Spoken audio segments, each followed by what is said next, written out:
जिस तरह हमने कल चेक किया था कि हमारे पास चीज़ें के अंदर ऑथराइजेशन किस किस के अंदर आती है, कि कौन कौन सा स्टोरेज के साथ अटैच हो सकता है, और साथ हमने वेयर हाउस भी डिस्कस किए थे कि किस वेयर हाउस से हम ये प्रोडक्ट बाय कर सकते हैं। उसके बाद अब मज़ीद आज हमने देखना है कि इसकी डिटेल के ऊपर के वर्क करना है कि हमने ये प्रोडक्ट जो है वो फाइंड कैसे करनी है, हमें कैसे पता चलेगा ये प्रोडक्ट अच्छी है ये बुरी है। तो इस हिसाब से हम यहाँ पर जो क्लाइंट की रिकमेंडेशन होगी उस हिसाब से हम वेयर हाउस सेलेक्ट करें। फॉर एग्ज़ाम्पल क्लाइंट हमारा यूएसए का है तो हम यूनाइटेड स्टेट का एक वेयर हाउस सेलेक्ट करते हैं, तो उसके बाद चेकआउट करते हैं कि इसके अंदर हमारे साथ वो चीज़ें किस तरह दिखाता है।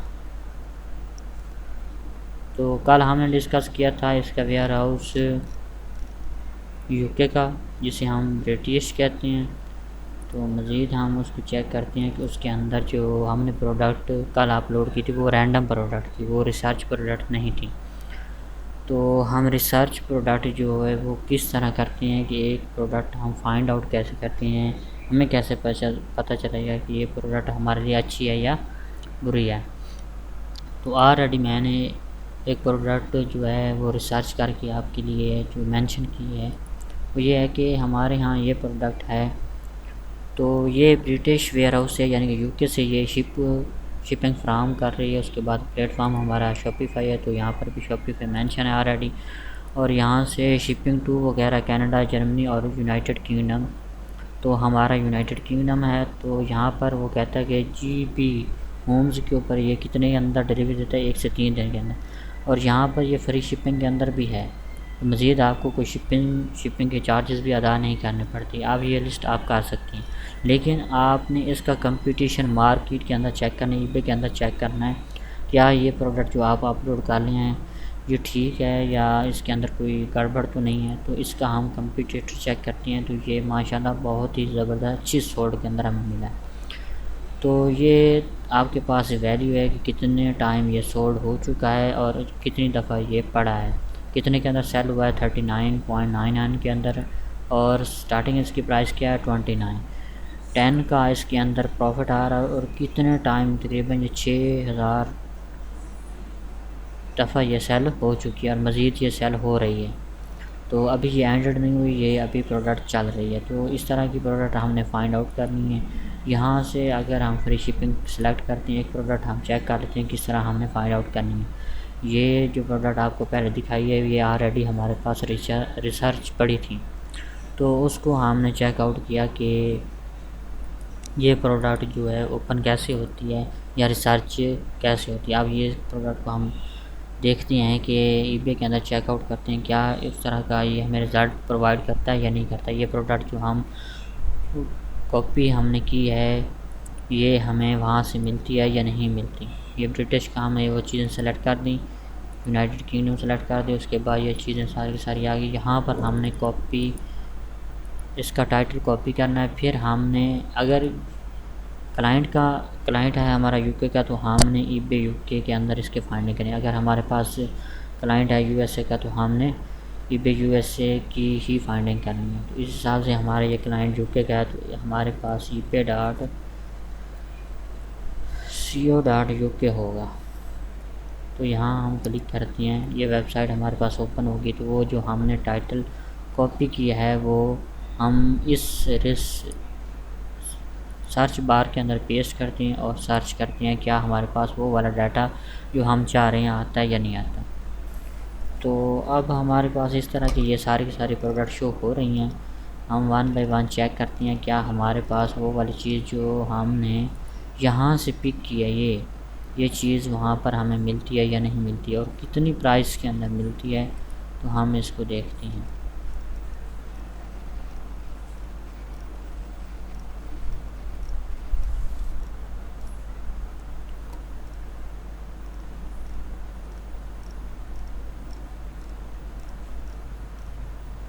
ये प्रोडक्ट हमें मिली है, तो हम देखते हैं पीछे ये है 22 की, तो आगे कितने के अंदर मिल रही है 23 की, तो इसके अंदर कोई प्रॉफिट नहीं आ रहा, तो इसको हम इग्नोर करेंगे।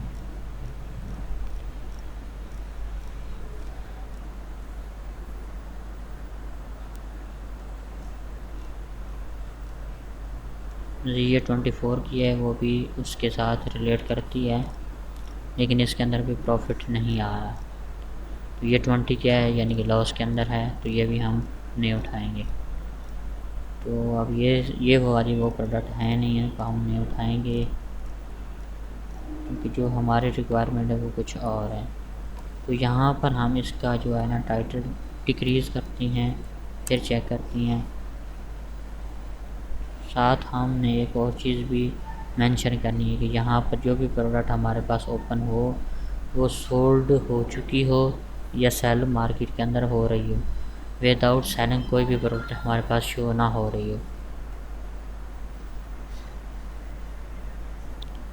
तो यहाँ हम आते हैं, तो यहाँ एक चीज़ हमने जो देखी है, वहाँ पे हम सोल्ड के ऊपर क्लिक करते हैं कि जो हमें प्रोडक्ट मिले वो मार्केट के अंदर सेल हो चुकी हो ऑलरेडी। तो ये हमारे पास आ चुके हैं, अभी ये कम प्राइस है।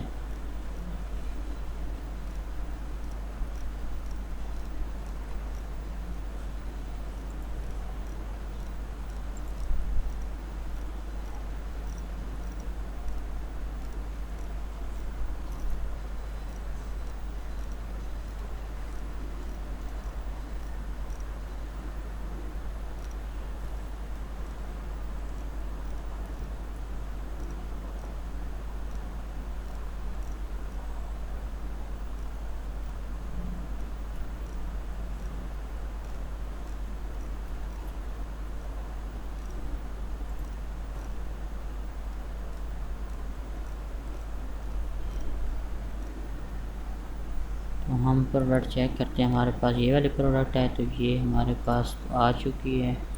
मुझे देखते हैं ओपन करने के बाद कि इसके अंदर वैल्यू क्या क्या वो बताता है।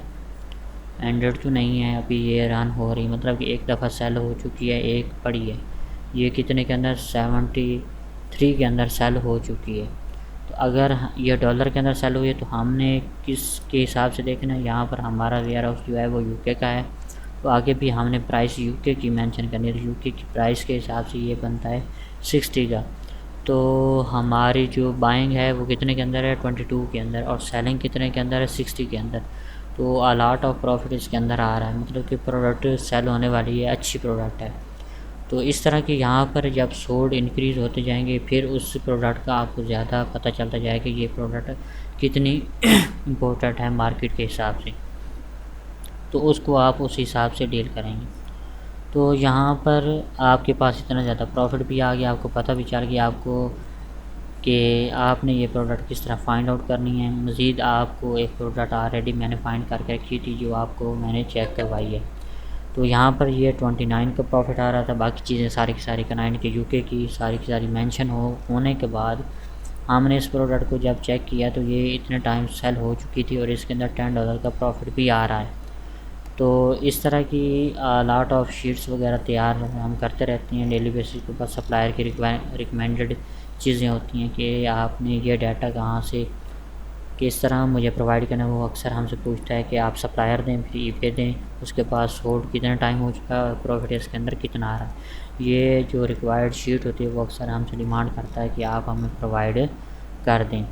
तो ये कल था कि इसके अंदर हमने CJ यूके टू शॉपिफाई के अंदर लिस्टिंग की थी। आज हमने ये देखा कि हम ये प्रोडक्ट रिसर्च कैसे कर सकते हैं, प्रोडक्ट हंट कैसे कर सकते हैं, प्रोडक्ट फाइंड कैसे कर सकते हैं from CJ supplier to eBay. तो हमारा कल जो मोटिव था वो यूके से ईबे यूके के अंदर था। तो आज भी हमने उसी हिसाब से ब्रिटिश यानी कि CJ यूके को ओपन किया और ईबे यूके के अंदर हमने चीज़ें को फाइंड आउट किया है। तो हमें पता चल गया ये चीज़ हमारे लिए कितनी अहम है या नहीं। तो आज के लिए इतना ही।